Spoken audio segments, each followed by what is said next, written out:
अपनी मर्जी से कहाँ अपने सफर के हम हैं। अपनी मर्जी से कहाँ अपने सफर के हम हैं। रुख हवाओं का जिधर का है उधर के हम हैं।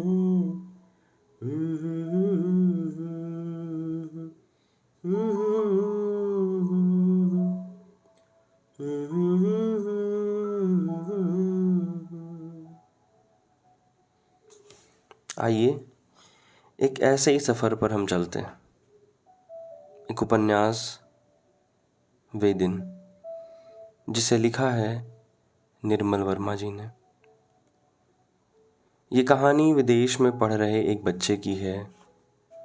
उसकी अपनी अनिश्चितताओं की है, उसके संघर्षों की है, उसके प्रेम की है। पहला भाग हाजिर है। यही समय होता था, यही घड़ी मैं कुर्सी पर बैठा रहा करता था, एक ठंडी सी सिहरन को अपनी समूची देह में दबाता हुआ। सामने खिड़की थी, शीशों पर कोहरा जम गया था। मैंने रुमाल निकाला, फिर उसे आंखों पर दबाकर मेज पर सिर टिका लिया। मैं देर तक ठिठुरता रहा। कमरे की अंगीठी में लकड़ियां पड़ी थीं, सूखी अधजली। रोशनदान में फंसा पुराना अखबार बार बार फड़फड़ाने लगता था, जैसे कोई पक्षी उड़ने के लिए बार बार पंख फड़फड़ाता हो और फिर असहाय सा बैठ जाता हो। तुम विश्वास करते हो? सच बताओ। वही एक आवाज़। हर दिन इसी घड़ी में वह मुझे पकड़ लेती थी, एक विवश आग्रह के साथ, जैसे वह दोनों हाथों से उसका चेहरा दबा लेता था, दबोच लेता था, और उसकी आतंकग्रस्त आंखें उस पर टिक जाती थी। सफ़ेद पुतलियों पर एक अजीब सी जिज्ञासा सिमट जाती थी। वे अब भी यहाँ होंगी, हवा में टिमकती दो आंखें, इस क्षण और आने वाले हर क्षण में मेरी ओर निहारती हुई। मैंने चारों ओर देखा। पलंग के पास की दीवार पर एक मैला सा दाग था, उतना ही बड़ा जितना तकिए का बीच का हिस्सा। पहली बार मेरी दृष्टि वहाँ गई थी, या वहाँ पहले नहीं था। उसके आने के बाद वह शुरू हुआ था। पहले महज एक धब्बा था, फिर धीरे धीरे वह फैलता गया था। वह यहाँ बैठा करती थी, तकिए को दीवार से सटाकर। अंगीठी से उठती लपटों की छाया में उसका चेहरा जगता बुझता रहता था। मैं खिड़की के शीशों को पोंछने लगा। सामने दूसरे मकान थे, जर्द और पुराने। दिसंबर की हल्की पीली रोशनी गीले पत्थरों पर गिर रही थी। पिघली हुई बर्फ का मैला पानी दरवाज़ों के आगे जमा हो गया था। मैंने तपता माथा खिड़की के ठंडे आईने पर रख दिया। आंखें मूंद गईं। सच, क्या तुम विश्वास नहीं करते?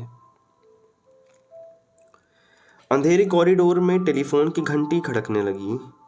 अनायास सिर शीशे से ऊपर उठ गया। आतुर प्रतीक्षा में फैले मेरी आंखें बंद दरवाजे पर टिक गईं।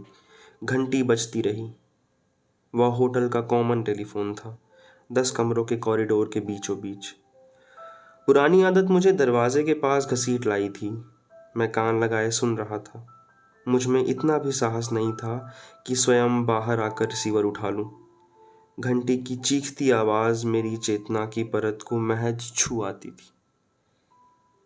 आगे कुछ भी नहीं था, यह मैं जानता था। फिर भी मैं धीरे धीरे कांपने लगा था। एक भयंकर झपटे से किसी कमरे का दरवाज़ा खुला था। कॉरिडोर के पुराने फर्श पर जूतों की आवाज़ टेलीफोन की ओर तेजी से बढ़ती है।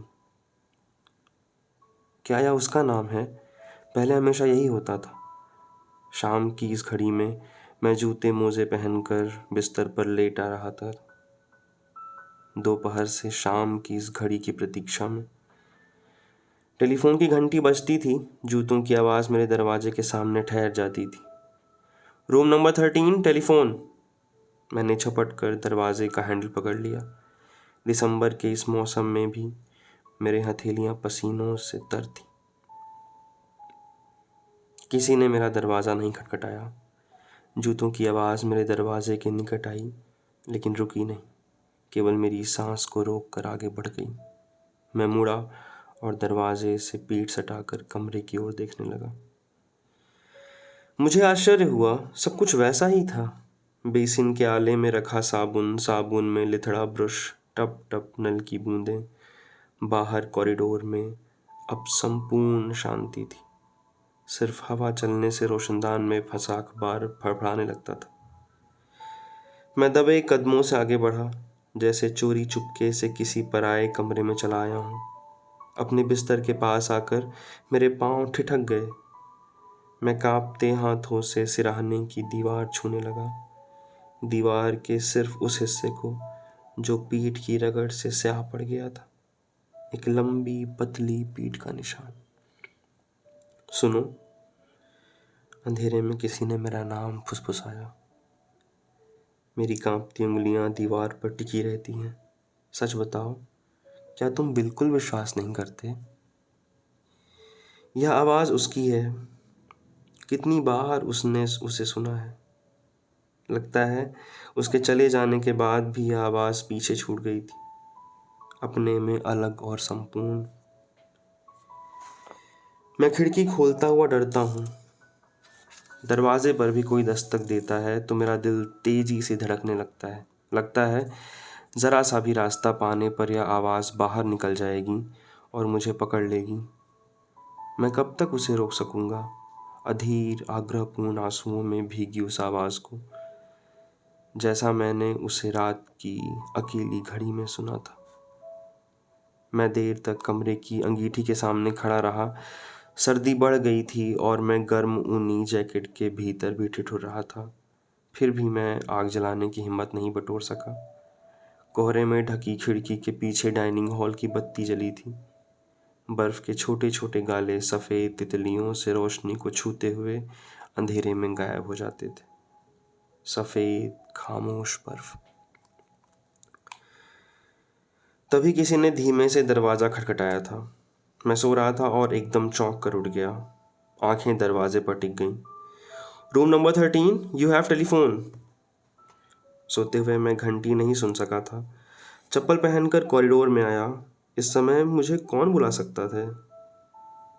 क्रिसमस की छुट्टियां आरंभ हो चुकी थीं और मेरे लगभग सब मित्र प्राग से बाहर चले गए थे। मैंने रिसीवर उठाया। एक भारी अपरिचित स्वर सुनाई दिया। क्या आप अभी यहाँ आ सकते हैं? हम आपकी प्रतीक्षा कर रहे हैं। अभी? मैंने हाथ पर लगी घड़ी देखी। 8 से अधिक समय नहीं हुआ था। मैं शाम को अचानक सो गया था और नींद अब भी मेरी अलसाई नसों पर रेंग रही थी। क्या कल आना नहीं हो सकेगा? मैंने झिझकते हुए कहा। कल? रिसीवर में क्षण तक सन्नाटा रहा। फिर वही आवाज़ सुनाई दी, इस बार बौखलाई सी। ईश्वर के लिए अभी! हो सके तो टैक्सी लेकर जाइए। क्या आपको पता मालूम है? एक क्षण के लिए जी में आया कि मैं जाने से इनकार कर दूं। टूरिस्ट एजेंसी को इस समय मुझसे क्या काम हो सकता है? मैं कोई अनुमान नहीं लगा सका। मुझे आधा घंटा लग जाएगा। मैंने कहा, ओके ठीक है, हम प्रतीक्षा कर रहे हैं। हो सके तो टैक्सी ले लीजिए, वी शैल पे फॉर इट। मैंने रिसीवर रख दिया। टेलीफोन के पास ही हॉस्टल का प्राइवेट किचन था। कुछ अरब विद्यार्थी वहाँ खड़े थे। मैक्रोनी और तली हुई मछली की गंध कॉरिडोर के एक सिरे से दूसरे सिरे तक फैल रही थी। ब्लॉक के कोने में सीढ़ियों के पास एक निग्रो छात्र किसी चेक लड़की से बहुत धीमे दबे स्वर में बातचीत कर रहा था। यह पुराने हॉस्टल की पुरानी मंजिल थी। यहाँ सिर्फ फाइन आर्ट्स के विद्यार्थी रहते थे। शाम के समय अक्सर कमरों से वायलिन या सैक्सोफोन की आवाज़ें सुनाई देती थीं। लेकिन छुट्टियों में हॉस्टल उजाड़ हो जाता, सिवाय कुछ विदेशी छात्र आखिर तक बने रहते। मैं अपने कमरे में आया और फ्राइंग पैन को स्टोव पर रख दिया। अलमारी के निचले दराज से प्याज, मार्जिन और मछली का टीन बाहर निकाला। ब्राउन ब्रेड की दो कतरी हुई स्लाइसें मेज़ पर रख दी। मैं सोता रहा था और अब मुझे अचानक भूख लग गई थी। कपड़े बदलकर मैंने कमरे की खिड़की खोल दी। बाहर हल्की सी बूंदाबांदी हो रही थी। मेरे पास पिछले 1 साल से बरसाती नहीं थी। जब सर्दी असहनीय हो जाती तो अपना डफल कोट पहनकर बाहर निकलता था। 3 साल पहले लंदन में बहुत कम दाम पर उसे खरीदा था। बटनों के स्थान पर उसमें लकड़ी की फिटकनियाँ लगी थीं। बरसाती का काम भी आज तक मैं उसी कोट से निकालता आया था। पहले पहल उसे पहनकर बाहर निकलने में काफ़ी संकोच होता था। लड़कियां मुंह फेर कर हंसने लगती और बच्चे, वे मुझे हुलीगन समझकर मेरे पीछे पीछे भागते थे। अब मुझे पहले जैसा संकोच महसूस नहीं होता। अब आदत पड़ चुकी है। पलंग के नीचे से मैंने बियर की बोतल बाहर निकाली। मछली और बासी रोटी खाने के बाद मेरा गला सूखाया था। शायद इन छुट्टियों में मुझे कोई काम मिल सके। मैंने बियर का एक लंबा घूंट लिया और बाहर देखने लगा। हो सकता है उन्होंने मुझे इसलिए बुलाया है। यदि कुछ तय हो गया तो आज रात मैं वोडका की एक बोतल खरीद सकूंगा। यह सोचकर मुझे हल्की सी खुशी हुई। मैंने गले में मफलर कसकर लपेट लिया। जूठे बर्तन इकट्ठे करके बेसिन के नीचे डाल दिए। आंखें बेसिन के ऊपर लगे शीशे पर उठाईं। कमरे का एक हिस्सा उसकी ओर झांक रहा था। ऊंची दीवार का एक कोना, नीचे जुआगरी की स्टील लाइफ जो पिछले साल लाइप्जिग में खरीदी थी। चेक इंग्लिश शब्दकोश जो हमेशा मेरे तकिए के पास पड़ा रहता था। बियर की बोतलें, चारों तरफ बिखरे ग्रामोफोन के रिकॉर्ड। मैंने बोतल नीचे रख दी, गर्म पानी का पंप खोला और अपना सिर बेसिन में डाल दिया।